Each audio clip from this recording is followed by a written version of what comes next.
ही मान सकता हूँ, उससे और अधिक तो कुछ कर नहीं सकता हूँ। तो हम लोग का यही कार्रवाई रहेगा, ऐसे ही कार्रवाई रहेगा। लेकिन इसमें एक चीज़ मैं और आपको बता दूं कि जो हम लोगों ने बायोमेट्रिक का और फेशियल रिकॉग्निशन सिस्टम जो हम लोगों ने इस्तेमाल किया, वो इस्तेमाल अब हम लोग परीक्षा के साथ साथ परीक्षा के बाद भी हम लोग उसका इस्तेमाल शुरू कर चुके हैं।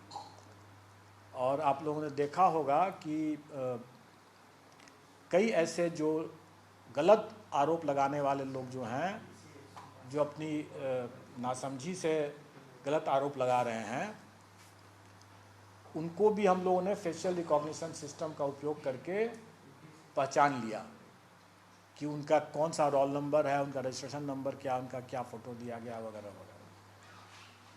और इस पर हम लोग काफ़ी गंभीरता से उन पर हम लोग कार्रवाई भी करेंगे, क्योंकि हमारे नोटिस में बहुत पहले से भी निकला हुआ है कि कोई जो इस तरह का बेबुनियाद अगर कोई कराते हैं, अफवाह फैलाते हैं, बेबुनियाद आरोप लगाते हैं, वो बेशक वो अगर उनके पास में सटीक सबूत है तो दें, और हम लोग अपने पोर्टल के माध्यम से उनका आमंत्रित भी कर रहे हैं।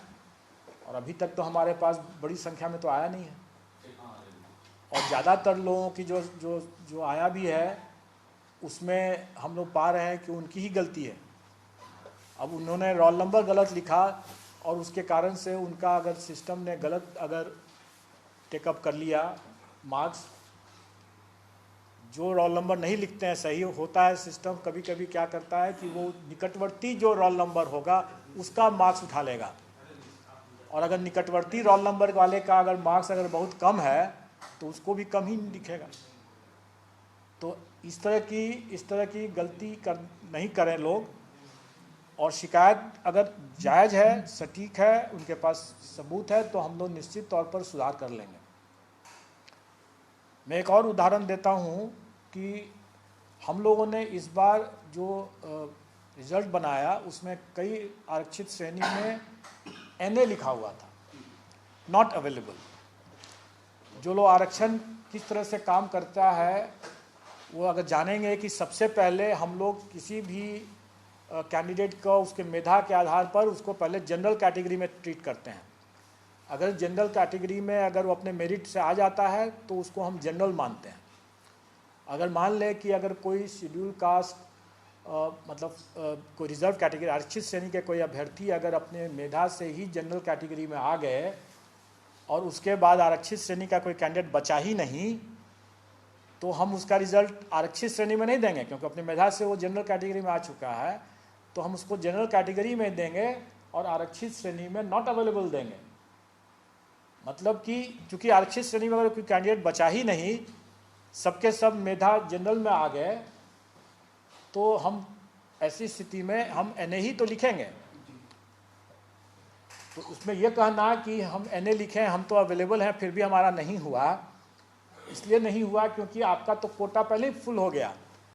क्योंकि ये खास करके ऐसा देखा गया कि शेड्यूल कास्ट में अगर मान लें तो शेड्यूल कास्ट में महिलाओं के लिए भी आरक्षण है, सभी कैटेगरी में है। तो अगर शेड्यूल कास्ट की महिला अगर पुरुषों के बराबर अगर उनका अगर मेधा है तो वो शेड्यूल कास्ट में माना जाएगा, वो शेड्यूल कास्ट महिला में नहीं उनको बुक करेंगे। और अगर शेड्यूल कास्ट में अगर उनको बुक करके अगर महिला का कोटा पूरा हो गया तो शेड्यूल कास्ट महिला में नॉट अवेलेबल हो जाएगा, क्योंकि कोई कैंडिडेट बचा ही नहीं लेने के लिए। वहाँ पर जितनी महिलाओं को लेना था वो सबके सब शेड्यूल कास्ट में आ ही गई। अगर हमको 50% लेना है तो 50 अगर शेड्यूल कास्ट में आ गई तो फिर अलग से महिला को लेने का नहीं बनता है, और इसीलिए उसमें NA लिखाएगा। तो ऐसे लोग नहीं समझ करके उसको शिकायत करने लगे तो उन पर उनकी नासमझी के लिए तो उन पर कार्रवाई तो होगी ही होगी।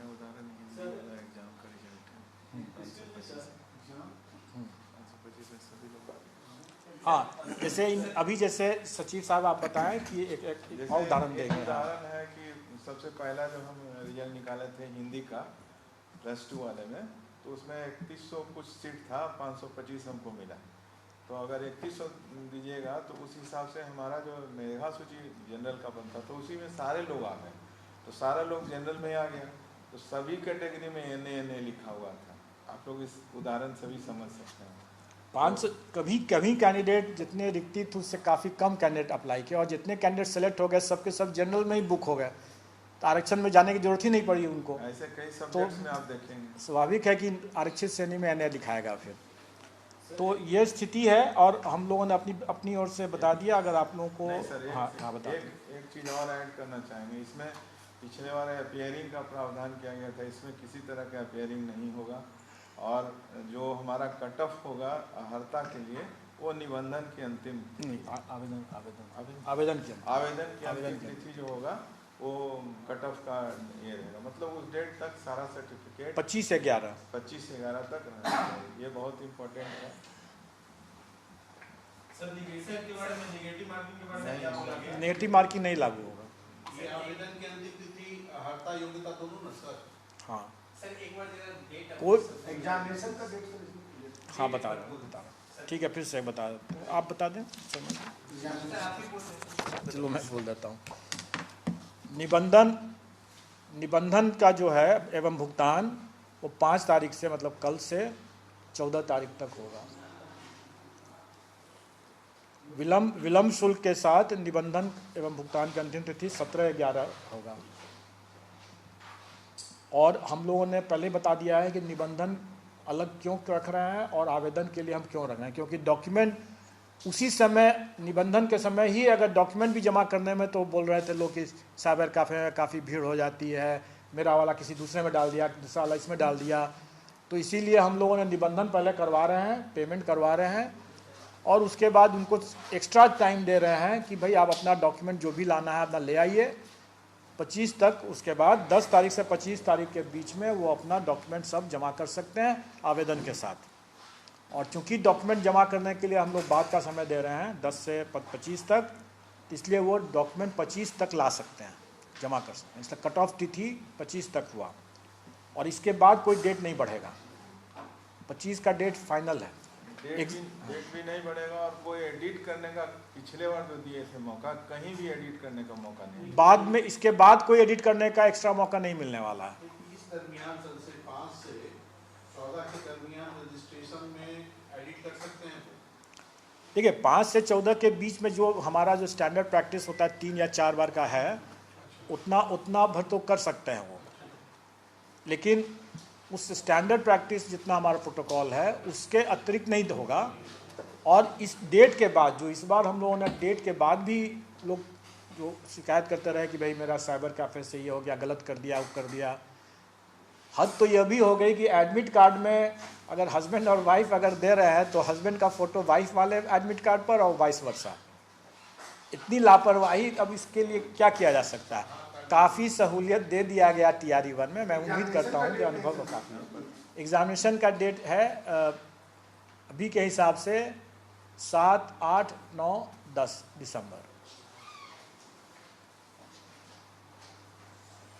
अच्छा, ये आवेदन में भी तो संशोधन कर सकते हैं अवधि के दरमियान?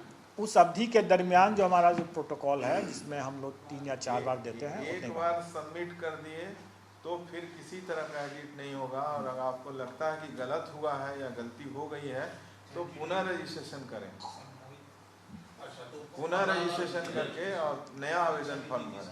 आवेदन तो दोबारा नहीं कर सकते? नहीं, देखिए फिर से मैं इसको एक्सप्लेन करता हूँ। निबंधन तो तभी आपका पूर्ण होगा जब आप पेमेंट भी करेंगे। स्वाभाविक है कि जब आप पेमेंट कर दिए, उसके पहले जो आपको सुधार करना था आप कर लीजिए, लेकिन जब एक बार आप सबमिट कर दिए तो फिर आपको सबमिटेड फॉर्म को या सबमिटेड निबंधन वाला या उसको चेंज करने का आपको मौका नहीं मिलेगा। अगर आपको लगता है कि गलती हो गई और निबंधन का समय जैसे बचा हुआ है तो आप फिर से भरिए, फिर से फी देना होगा, फिर से भरिए। जैसे सर इसमें सिपाही वाले में हुआ क्या केस आया वहाँ पे कि ये त्रुटि हुई और वो दोबारा रजिस्ट्रेशन किए, तो 45,000 का लिस्ट जारी कर दिए कि ये 2 बार रजिस्ट्रेशन किए।